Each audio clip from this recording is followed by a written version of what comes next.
السلام علیکم ناظرین، آج میں آیا ہوں تحصیل جانٹ کے گاؤں گڑھی شریف میں، جہاں بزرگوں کا مزار ہے۔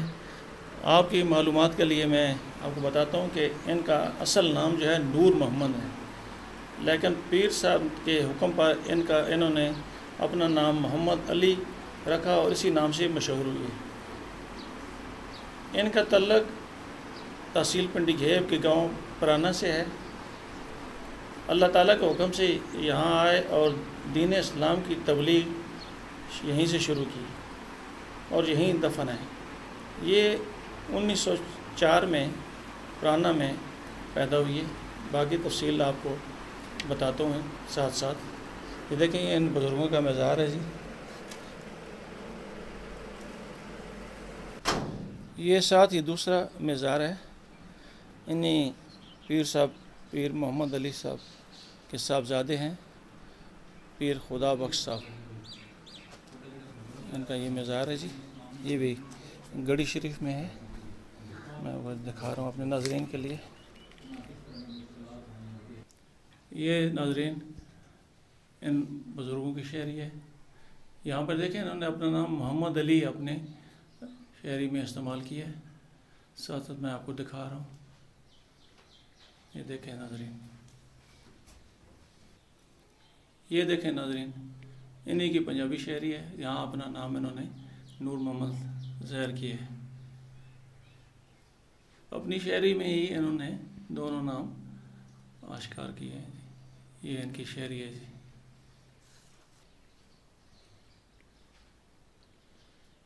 یہ جی بہت خوبصورت کلام ہے جی، پنجابی میں ہے، بہت خوبصورت کلام ہے ان کا۔ میرے ساتھ موجود ہیں خواجہ نور محمد المعروف پیر محمد علی رحمۃ اللہ علیہ کے پوتے خواجہ رب نواز صاحب۔ ان سے پوچھتے ہیں کہ یہ ہمیں اپنے بزرگوں کے بارے میں بتائیں کہ انہوں نے دین اسلام کی تبلیغ کس طرح اور کن کن مقامات پر جا کر کی۔ جی جناب۔ اعوذ باللہ من الشیطان الرجیم، بسم اللہ الرحمن الرحیم۔ میرے قبلہ بابا جی صاحب رحمۃ اللہ تعالی علیہ نے تقریباً جب چوتھی کلاس سکول پڑھتے تھے تو میرے پردادا جی رحمۃ اللہ تعالی علیہ ان کو لیل پور، اب جس کا نام فیصل آباد ہے، وہاں امامت کرواتے تھے اور ساتھ لے گئے، اور چوتھی جماعت پڑھ رہے تھے تو ایک دن سکول جاتے جاتے ایک مرد درویش رستے میں ان کو ملے، اور وہ مرد درویش دیکھ کے پوچھتے ہیں، بیٹا کیا لینا ہے؟ تو وہ ایک دوسرا ساتھی تھا، سہاوا اس کا نام بتاتے تھے۔ وہ سہاوا کہنے لگا، بابا جی سر کو درد ہے۔ ان بزرگوں نے جب پھونک ماری تو وہ درد تو ٹھیک ہو گیا، تو بابا جی رحمۃ اللہ تعالی فرماتے ہیں کہ میری طرف متوجہ ہو کے فرمانے لگے، تم بھی بتا کیا لینا چاہتا ہے؟ میں نے کہا جو آپ کے دل میں آتا ہے وہ بتا دیں۔ آپ نے فرمایا، میں آپ کے لیے اس دنیا کو ختم کر رہا ہوں اور آپ کو صرف اور صرف دین کے لیے وقف کر رہا ہوں۔ وہ بزرگ یہ بات کہہ کے چلے گئے، سکول چلے گئے۔ جب سکول پہنچے، واپس آئے گھر، بس وہ مرد درویش کی بات ایسی تھی کہ پانی پانی کر گئی کلندر کی بات۔ وہ بات ایسی تھی کہ وہ صبح و شام یہی بات ہوتی تھی کہ دنیا کا کوئی کام نہیں کرنا ہے، اگر کرنا ہے تو دین کا کام کرنا ہے۔ تو اس سلسلے میں تھوڑے دنوں بعد وہ نکلے۔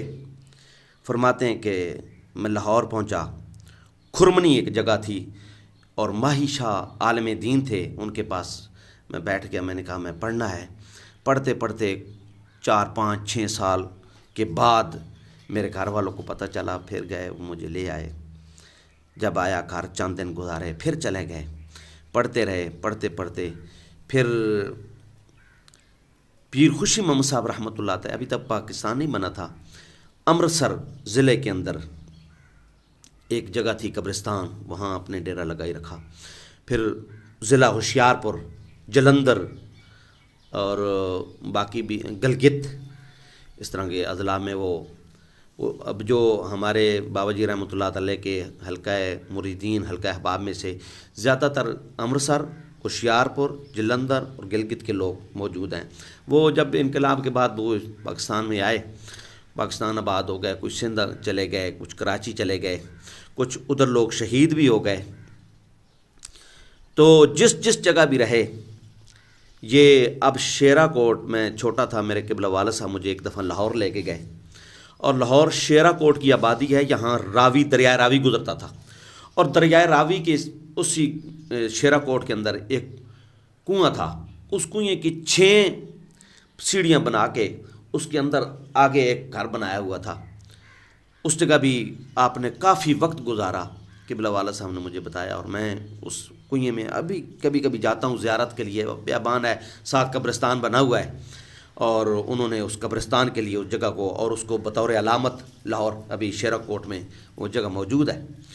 تو اسی جگہ یہ تمام سلسلہ تبلیغ، اور اب انصار کالونی کے اندر ملتان شہر میں چھاپا شہر تھا، غالباً جلندر کے اندر یا امرتسر کے اندر، صحیح مجھے یاد نہیں ہے، چھاپا، وہاں کچھ ایسے لوگ تھے کہ ہندو تھے۔ قبلہ بابی صاحب رحمۃ اللہ تعالی علیہ، انصاری برادری کے ساتھ ان کا تعلق تھا، بابا جی رحمۃ اللہ تعالی علیہ ان کے ساتھ بیٹھے، جب باتیں کرتے وہ کہتے جی ٹھیک ہے بابا جی، باتیں آپ کی ٹھیک ہیں، لیکن ہم سارا دن کام کرتے ہیں، رات ہمارے ساتھ آپ باتیں کرتے رہتے ہیں، دن میں آپ ہمارے ساتھ کام کیا کریں اور رات ہم آپ کی باتیں سنیں گے۔ کرتے کرتے پھر بابا جی رحمۃ اللہ تعالی نے ان کے ساتھ 6 مہینے اسی طرح وہ ان کے ساتھ کام بھی کرتے رہے۔ جب وہ کو پیسے دیتے تو فرماتے پیسے میں نے کیا کرنے یار، پیسے اپنے پاس رکھو، بس صرف آپ نے میری باتیں سننی۔ 6 مہینے کے بعد اس پورے خاندان کو آپ نے مسلمان کیا، اور مسلمان کرنے کے بعد پھر وہ بیعت ہوئی، بیعت ہونے جب وہ بیعت ہو گئے، اس کے بعد بابا جی رحمۃ اللہ تعالی علیہ وہاں سے چلے اور پھر باقی دیگر اضلاع میں گئے۔ اور جہاں بھی جب پاکستان میں یہ ہمارا گڑھی شریف کے اندر پاکستان سے پہلے کا یہ واقعہ ہے، اور جب وہاں سے پیر خوش محمد صاحب رحمۃ اللہ تعالی علیہ سے سند یافتہ اور خلافت آپ کو ملی، پیر خوش محمد صاحب رحمۃ اللہ تعالی علیہ نے فرمایا آپ کا نام ہے نور محمد، اور آج میں آپ کو بنا رہا ہوں پیر محمد علی، اور آپ نے پھر اپنی ساری زندگی اپنے نام کے ساتھ نور محمد المعروف پیر محمد علی رکھا، اور مشہور ہی پیر محمد علی کے نام سے تھے۔ اور آپ نے فرمایا اس گاؤں کو چھوڑو اور جو ندی کا کنارہ ہے اور ندی کے کنارے چلو، اور میرے ابا جاد بتاتے ہیں کہ سب سے پہلا گھر اس ندی کے کنارے ہمارا تھا، اور میری زندگی میں، میری خیر عمر بھی تھوڑی ہے، میری زندگی میں یہ دربار کی جو دیوار ہے نا، ندی کا پانی، وہ ندی کا پانی یہاں سے گزرا دربار کی دیوار کے ساتھ، اور وہ جب پانی یہاں پہنچا تو میری والدہ حیات تھیں، انہوں نے کہا جی پانی تو مسجد میں آ گیا ہے، تو گھر میں آ جائے گا تو کچھ سامان لے کے اوپر گھروں میں لے جائے۔ آپ نے فرمایا ہم نے تو یہاں ہی رہنا ہے، پانی آتا تو آنے دو، لیکن یہاں ہی تک پانی آیا، پھر اسے کرتے کرتے پھر پیچھے ہٹ گیا، اس کے بعد وہ آگے نہیں آیا، وہ ندی بھی گہری ہو گئی۔ اس کے بعد تو جس جگہ بھی جاتے تھے لوگوں کو ساری ساری رات اللہ کا ذکر، اور قصور کے اندر بھی آپ نے کافی وقت چلا کشی میں گزارا۔ اور ایک دفعہ فرماتے ہیں کہ میرے ایک درخت تھا، وہ اب تو ختم ہو گیا، اس وقت پاکستان نہیں بنا تھا، یہ گنڈا سنگھ بارڈر کے ساتھ مہالم شہر ہے، مہالم، اس جگہ اب تقریباً 35-40 گھر ہیں اپنے عقیدت مندوں کے۔ وہ کہتے ہیں کہ بابا جی رحمۃ اللہ تعالی علیہ نے یہاں ایک بیر تھی، بیر کے نیچے ڈیرا لگایا، اور ایک بزرگ آئے، بزرگوں کا صاحبزادہ، وہ نہ بچہ تھا، وہ اس نے کہنے لگا کہ کہاں سے آئے ہو؟ آپ نے فرمایا میں ضلع کیمل پور سے۔ وہ کہنے لگا کیمل پور تو ہم نے سنا ہی نہیں ہے، یہ کیمل پور کا نام ہی ہم نے نہیں سنا، اور تو کون سے کیمل پور کی بات کرتا ہے، یہ تو لوگوں کو تو نے بے وقوف بنا رکھا۔ آپ نے فرمایا چلو میں نے تو جو کچھ بنایا ہوا وہ تو نے دیکھ لیا ہے نا، ذرا اپنی حقیقت بھی مجھے دکھا۔ تو وہ کہتا ہے کہ اگر میری حقیقت پوچھنی ہے اور دیکھنی ہے تو میرے گھر آ جانا۔ آپ نے فرمایا مجھے اپنا ایڈریس دے دے، پتہ دے دے۔ پتہ دیا، بابا جی رحمۃ اللہ تعالی دوسرے دن چلے، جب پہنچے تو اس گاؤں میں ہر ایک آدمی کوئی ڈانگ، کلہاڑی، ڈنڈا لے کے باہر گلی میں کھڑا ہے۔ میں نے پوچھا میں نے فلاں پیر صاحب کے گھر جانا ہے۔ انہوں نے کہا کیوں جانا ہے؟ میں نے کہا جی ملاقات کرنے کے لیے جانا ہے۔ انہوں نے کہا یہ لوگ یہ ڈنڈے، یہ کلہاڑیاں دیکھ رہے ہیں نا جو، یہ ان کے لیے لوگ یہ کھڑے ہیں ان کو مارنے کے لیے۔ میں نے کہا چلو یہ تو آپ کا معاملہ ہے، میں نے ان سے ملاقات کرنی ہے۔ میں جب پہنچا تو ان کے والد باہر آیا، میں نے کہا جی آپ کے بیٹے نے کل میری محفل لگی ہوئی تھی، میرے عقیدت مند بیٹھے ہوئے تھے، اور جا کے اس نے بڑی بدتمیزی کی، اور اس نے کہا یہ تو نے ایک فراڈ بنایا ہوا، دھوکہ بنایا ہوا ہے، تو اگر میری حقیقت دیکھنی ہے تو ہمارے گھر آ جانا۔ تو میں آیا ہوں، مجھے کچھ حقیقت دکھاؤ۔ وہ کہنے لگے بزرگوں میں آپ سے معافی چاہتا ہوں۔ فرماتے ہیں کہ اسی وقت میرے گھٹنوں کو اس نے ہاتھ لگایا، اس بزرگوں نے کہنے لگا میں نے مان لیا ہے کہ میرے بچے نے آپ کے ساتھ بدتمیزی کی ہے، اسی دن اللہ نے اس کو اس کی سزا بھی دے دی ہے۔ یہ بس اس نے ایسا ایک کام کیا تھا، اپنے عقیدت مندوں کی ایک بیٹی لے گیا، بس وہ ایسا معاملہ ہوا کہ پورا گاؤں کہ ہم لوگ ان کے ہاتھ چومتے تھے، ان کے ہاتھ پہ بیعت کرتے تھے، ان کو بزرگ مانتے تھے، اور ان کے بیٹے نے یہ حرکت کی ہے۔ تو وہ بزرگ کہتے ہیں کہ میں سمجھ گیا کہ میرے بیٹے نے جو آپ کے ساتھ بدتمیزی کی ہے نا، اس کی سزا اسے مل چکی ہے، لہٰذا میں آپ سے معافی چاہتا ہوں۔ میرے قبلہ بابی صاحب رحمۃ اللہ علیہ فرماتے ہیں جی چلو جی ٹھیک ہے، وہ معافی تو آپ نے مانگی تو میں کیا کر سکتا ہوں، مسافر بندہ ہوں، چلو ٹھیک ہے معاف۔ لیکن جو میرے عقیدت مند بیٹھے ہوئے تھے، میں ان کو تبلیغ کر رہا تھا، اور ان کے جو دلوں میں نفرت انہوں نے ڈالی، میں نے تو انہوں کو اکٹھا کیا ہوا تھا، دین اسلام کی باتیں کر رہا تھا، میں ان کو دین اسلام کی تبلیغ کر رہا تھا، میں انہیں کچھ دین اسلام کے حوالے سے باتیں بتا رہا تھا، تو انہوں نے ایک بات کی تو وہ سارے بس الٹ پلٹ ہو گئے، آگے پیچھے ہو گئے۔ تو اب ان لوگوں کا دل مطمئن کرنے کے لیے کیا کیا جائے؟ تو وہ کہتے ہیں جی پھر ٹھیک ہے آپ بتائیں میں کیا کروں۔ آپ نے فرمایا پھر آؤ تم میرے ساتھ، اور اسی جگہ اور اس جگہ یہ بات کہو کہ جو میرے بیٹے نے کی یہ غلطی کی ہے۔ وہ بزرگ پھر بابا جی رحمۃ اللہ فرماتے تھے وہ میرے ساتھ آئے، اور آئے اسی میری جگہ پہ کچھ لوگ تو کھلر گئے، آگے پیچھے ہو گئے، اور کچھ لوگ پھر برقرار رہے، اور انہوں نے بزرگوں نے آ کے بتایا کہ میرے بیٹے نے زیادتی کی ہے، اور جو اس نے بدتمیزی کی ہے اس نے جاتے ساری اس کو سزا اس کی مل چکی ہے، لہٰذا یہ بڑے درویش لوگ ہیں، اچھے لوگ ہیں، ان کے ساتھ۔ پر جب اس گاؤں میں آئے تو یہ ذاتی طور پہ جگہ خرید کر جب مسجد بنانے لگے تو گاؤں کے لوگ کہنے لگے یہ تو مسجد درار ہے، یہ تو انہوں نے اپنی بیٹھک بنائی ہے مریدوں کے لیے، اور اس کا محراب نکال کے یہ تو سارے لوگ کہتے ہیں نہیں یہ مسجد نہیں ہے، یہ مسجد درار ہے، اس میں نماز نہیں ہوتی، انہوں نے اپنی بیٹھک بنائی ہوئی ہے۔ بس کرتے کرتے بابا جی رحمۃ اللہ تعالیٰ کے لیے بڑی مشکلات۔ پھر اس وقت اورنگ آباد شریف کے اندر ایک بزرگ تھے شاہ صاحب، انہوں نے ان کو جا کے قبلہ بابا جی رحمۃ اللہ تعالیٰ کچھ چند لوگ گاؤں کے لے کے گئے، ان کو کہا کہ بھئی آپ آئیں ہماری مسجد میں پروگرام کریں، بیان کریں، اور یہ جو مسجد جو ہم بنا رہے ہیں کیا غلط کام کر رہے ہیں، ذرا اس موضوع پہ کچھ آپ بیان فرمائیں۔ وہ شاہ صاحب فرماتے ہیں جی میں آؤں گا لیکن لوں گا 5 روپیے۔ بابا جی رحمۃ اللہ تعالیٰ فرماتے ہیں چلو کوئی بات نہیں، 5 روپے آپ کو دیں گے لیکن آپ آئیں۔ وہ آئے شاہ صاحب تو مسجد میں انہوں نے بیان کیا، فرمایا یہ درویش بندہ ہے یار، آپ سے کچھ لے تو نہیں رہا نا، مسجد بنا رہا ہے ذاتی طور پہ اپنی پیسوں کی اس نے خریدی ہے جگہ، اور ذاتی طور پہ خرچ کر رہا ہے، آپ سے اگر کچھ لیتا، آپ سے کچھ مانگتا تو پھر تو آپ بات کرتے ہیں۔ چلو مسجد پہلے ٹھیک ہے جو ہیں، اور یہ اپنے گھر میں اگر مسجد بنا رہا ہے تو اس میں آپ کا تو کوئی اعتراض نہیں ہونا چاہیے، یہاں کوئی آئے گا تو نماز ہی پڑھے گا، کوئی ڈھول تو نہیں بجائے گا، یا اللہ معاف کرے کوئی غلط کام تو مسجد میں نہیں ہوگا۔ اگر ہاں مسجد میں یہ غلط کام کرے تو پھر آپ مجھے آ کے کہیں، میں آ کے اس مسجد کو تالا لگا دوں گا۔ پھر اس طرح کی انہوں نے باتیں کی تو پھر سارے لوگ وہ خاموش ہو گئے۔ پھر اس کے بعد یہ مسجد کی بنیاد رکھی اور مسجد تعمیر ہوئی۔ تقریباً یہ 1960 کی بات ہے، مسجد پہلی دفعہ قبلہ بابی صاحب رحمۃ اللہ تعالیٰ نے تعمیر۔ اور اس زمانے میں لنٹر کا لوگوں کے ذہن میں وہم و گمان میں یہ چیز نہیں تھی کہ وہ ایسا کیسا چھت ہوگا جس کی نیچے نہ کوئی ستون نہ کوئی شتیر یا کوئی ایسی چیز نہیں ہے، وہ ایسے ہوا میں کھڑا ہے، دیوار پہ کھڑا ہے۔ آپ فرماتے تھے گھر کچا ہو تو بہتر ہے، اللہ کا گھر پکا ہونا چاہیے۔ تو اس سلسلے میں پھر ادھر بھی اسی طرح تبلیغ، اور اپنی ساری زندگی میں بچیوں کو مسجد میں قرآن پاک پڑھاتے تھے۔ اور قبلہ والد گرامی رحمۃ اللہ تعالیٰ علیہ نے نور اللہ ملکہ میری ساری زندگی، جب میں فارغ ہو کے آیا تو مجھے آپ نے فرمایا بھئی میرے والد گرامی رحمۃ اللہ تعالیٰ علیہ نے ساری زندگی بچوں کو مسجد میں قرآن پڑھایا، بس آپ صرف قرآن پڑھاتے رہیں، دنیا کی کسی چیز کی آپ کو کمی نہیں آئے گی، نہ میں نے آپ کو نوکری کرانی ہے، نہ میں نے آپ کو ملازمت کرانی ہے، بس نوکری یہی ہے کہ خانہ خدا کی خدمت کرو، بچوں کو پڑھاؤ قرآن پاک اور فی سبیل اللہ پڑھاؤ۔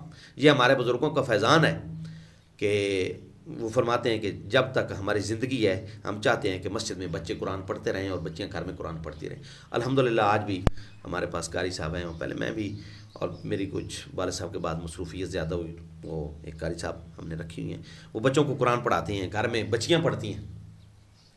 تو اسی طرح وہ سلسلہ پھر قبلہ والد گرامی رحمۃ اللہ تعالی علیہ، انہوں نے بھی ساری زندگی جس جگہ بھی اکٹھے ہوئے، اور جب گھر سے نکلتے تھے تو آپ مجھے فرماتے تھے کہ دعا یہ کیا کرو، یا اللہ مجھے اچھے کام کرنے کی، اچھے کام بتانے کی اور اچھے کام کروانے کی توفیق عطا فرما۔ دعا یہ فرماتے تھے، یا اللہ اچھے کام کرنے کی، اچھے کام کروانے کی اور اچھے کام بتانے کی توفیق عطا فرما۔ تو ساری زندگی انہوں نے اچھے کام کیے، لوگوں کو اچھے کام بتائے اور لوگوں سے کروائے تو اچھے کام کروائے۔ تو میں بھی کوشش کر رہا ہوں کہ اللہ تعالیٰ توفیق دے تو اسی پر میرا بھی خاتمہ ہو اور ساری زندگی میں بھی اچھے کام کروں اور لوگوں کو بتاؤں تو اچھے کام بتاؤں، اگر کسی کام کرواؤں تو اچھا کام کرواؤں۔ اللہ تعالیٰ مجھے بھی توفیق عطا فرمائے۔ شمس الحق صاحب یہ پڑپوتے ہیں حضرت خواجہ نور محمد المعروف پیر محمد علی صاحب۔ ناظرین کرام، بات کچھ اس طرح ہے کہ ہمارے پردادا ابو خواجہ نور محمد چشتی صابری رحمۃ اللہ تعالی علیہ، آپ نے اپنی پوری زندگی وقف کی تھی دین اسلام کے لیے، اور اس کے بعد آپ کا یہ فیضان لے کر ہمارے دادا ابو خواجہ خدا بخش چشتی صابری رحمۃ اللہ تعالی علیہ، آپ نے اس مشن کو آگے بڑھایا اور یہ مشن آج تک چلتا رہا اور ہمیں ان کا فیضان آج تک الحمدللہ رب العالمین نصیب ہو رہا ہے۔ اور بات کچھ اس طرح ہے کہ ہمارے دادا ابو رحمۃ اللہ تعالی علیہ کے بعد ہماری اس مسند کو اور ہمارے اس نظام کو لے کر چلنے والے میرے قبلہ والد گرامی صاحبزادہ رب نواز چشتی صابری، آپ اس مشن کو لے کے چل رہے ہیں، اور ابھی یہ نظام الحمدللہ رب العالمین اللہ کے فضل و کرم سے اپنی منازل طے کر رہا ہے اور صحیح چل رہا ہے۔ اور مجھے اپنے دادا ابو کا فیضان اس طرح کچھ نصیب ہوا کہ آپ کی فیضان سے ہی مجھے آج تک یہ شرف ملا ہے کہ میں 5 سال سے درس نظامی کر رہا ہوں، اور میری نیت ہے کہ میں نے 8 سال درس نظامی مکمل کرنی ہے، اور یہ فیضان یہ سارا بزرگوں کا ہے اور میرے والد گرامی کی شفقتیں ہیں کہ جنہوں نے مجھے ابھی بھی دین کے راستے پر لگایا ہوا ہے۔ اور میں یہ سمجھتا ہوں کہ یہ ساری نظر عنایت جو ہے یہ ہمارے بزرگوں کی ہے، اور انہی کی نظر عنایت سے انشاءاللہ یہ پائے تکمیل تک بھی پہنچے گا، اور ہمیں انہی بزرگوں کا فیضان نصیب ہوگا تو ہمارے جو ہے نا بیڑا پار ہوگا۔ اللہ تعالیٰ ہمیں ان بزرگوں کے فیضان سے فیضیاب ہونے کی توفیق عطا فرمائے۔ السلام علیکم ورحمۃ اللہ تعالیٰ وبرکاتہ۔ ہمارے ساتھ ہیں معروف ادبی شخصیت عبد المالک خان صاحب، ان سے پیر محمد علی رحمۃ اللہ علیہ کی پنجابی شاعری کے متعلق پوچھتے ہیں، یہ ہمیں تھوڑی ان کی تفصیلات بتائیں۔ جی بسم اللہ الرحمن الرحیم۔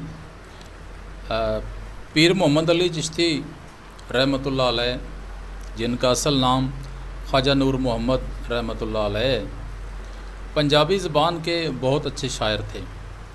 ان کا جو کلام ہے، ہمارا جو پنجابی شاعری کا کلام ہے، کلاسیکل کلام ہے، اس کا وہ بڑا اچھا اتباع ہے، اور لیکن یہ بات بہت کم لوگوں کو پتہ ہے کہ پیر محمد علی چشتی رحمۃ اللہ علیہ پنجابی کے بہت اچھے شاعر بھی تھے۔